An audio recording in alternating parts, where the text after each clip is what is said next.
एक छोटे से कस्बे में रुखसाना अपने दो बेटों के साथ रहती थी। उसके पति का कई साल पहले एक हादसे में निधन हो चुका था। उस दिन के बाद रुखसाना की जिंदगी बदल गई। वह एक साधारण गृहिणी से एक मजबूत मां बन गई, जो अपने बच्चों के लिए हर तकलीफ सहने को तैयार थी। घर की हालत बहुत खराब थी। छत टूटी हुई थी, दीवारों में दरारें थीं और सर्दियों में ठंडी हवा सीधे अंदर आ जाती थी। लेकिन रुखसाना के दिल में उम्मीद की एक रोशनी हमेशा जलती रहती थी। वह जानती थी कि अगर उसके बच्चे पढ़ लिख जाएं तो उनकी किस्मत बदल सकती है। वह फज्र से पहले उठती, नमाज पढ़ती, दुआ करती और फिर मेहनत करने निकल जाती। कभी लोगों के घरों में सफाई करती, कभी कपड़े सिलती और कभी बाजार में सब्जियां बेचती। उसके हाथ खुरदरे हो चुके थे, लेकिन उसका दिल अब भी नरम था। बड़ा बेटा हम्माद पढ़ाई में अच्छा था, मगर छोटा बेटा अदनान थोड़ा शरारती था। हम्माद अक्सर कहता, अम्मी, मैं बड़ा होकर आपको आराम दूंगा। रुखसाना मुस्कुरा देती, बेटा, मां को आराम अपनी औलाद की कामयाबी से मिलता है। एक दिन स्कूल से खबर आई कि हम्माद को शहर के बड़े कॉलेज में दाखिला मिल गया है। यह उसकी मेहनत का नतीजा था, लेकिन फीस बहुत ज्यादा थी। घर में इतने पैसे नहीं थे। रुखसाना पूरी रात जागती रही। उसके पास सिर्फ एक कीमती चीज बची थी, उसके पति की याद में रखी हुई एक पुरानी घड़ी। वह घड़ी उसके दिल के बहुत करीब थी। वह उसे हाथ में लेकर अक्सर अपने पति को याद करती थी। अगले दिन वह चुपचाप बाजार गई और घड़ी बेच दी। पैसे हाथ में आए तो उसके दिल में दर्द उठा, लेकिन उसने खुद से कहा, मेरे बच्चों का भविष्य इस याद से ज्यादा अहम है।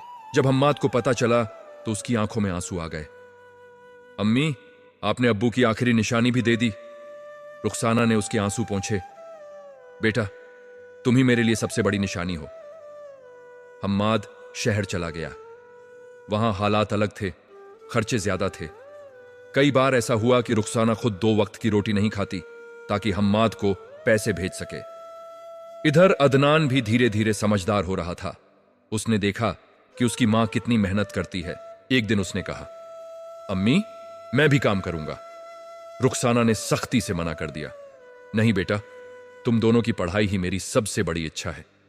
साल गुजरते गए, मेहनत रंग लाने लगी। हम्माद ने डिग्री पूरी की और एक बड़ी कंपनी में नौकरी हासिल कर ली। पहली तनख्वाह मिलते ही वह सीधा घर आया।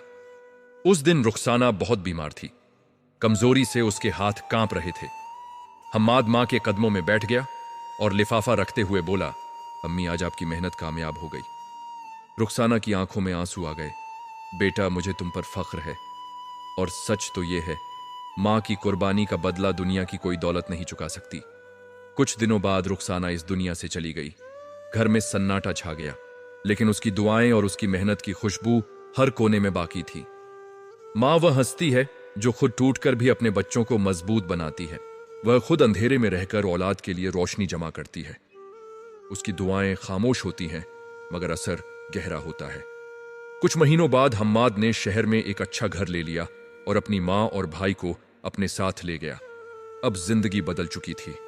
घर में सुकून था, आराम था, लेकिन रुखसाना की सेहत दिन ब दिन गिरती जा रही थी। एक रात उसने हम्माद को अपने पास बुलाया और धीरे से कहा, बेटा, अगर मैं न रहूं तो अदनान की जिम्मेदारी तुम पर होगी। उसे कभी अकेला मत छोड़ना। हम्माद की आंखों से आंसू बहने लगे। अम्मी, ऐसी बातें मत कीजिए, आपको कुछ नहीं होगा। रुखसाना मुस्कुरा दी। हर मां की एक आखिरी इच्छा होती है कि उसके बच्चे एक दूसरे का सहारा बने। कुछ दिनों बाद रुखसाना इस दुनिया से चली गई। घर में सन्नाटा छा गया, लेकिन उसकी दुआएं और उसकी मेहनत की खुशबू हर कोने में बाकी थी। हम्माद ने मां की कब्र पर जाकर वादा किया, अम्मी, आपकी कुर्बानी कभी बेकार नहीं जाएगी। मैं अदनान का हमेशा ख्याल रखूंगा और आपका नाम रोशन करूंगा। समय गुजरता गया। अदनान ने भी पढ़ाई पूरी की और कामयाब इंसान बन गया। दोनों भाई एक दूसरे का सहारा बन गए, जैसे उनकी मां चाहती थी। लोग अक्सर कहते, ये दोनों भाई अपनी मां की परवरिश का नतीजा है। और सच में एक मां की कुर्बानी सिर्फ उसकी औलाद तक सीमित नहीं रहती, वह पीढ़ियों तक असर छोड़ती है। मां वह हस्ती है जो खुद टूटकर भी अपने बच्चों को मजबूत बनाती है। वह खुद अंधेरे में रहकर औलाद के लिए रोशनी जमा करती है। उसकी दुआएं खामोश होती हैं, मगर असर गहरा होता है। यह कहानी हमें याद दिलाती है कि दुनिया की हर कामयाबी के पीछे किसी माँ की बेलोब मोहब्बत और कुर्बानी जरूर होती है। और सच तो यह है, माँ की कुर्बानी का बदला दुनिया की कोई दौलत नहीं चुका सकती।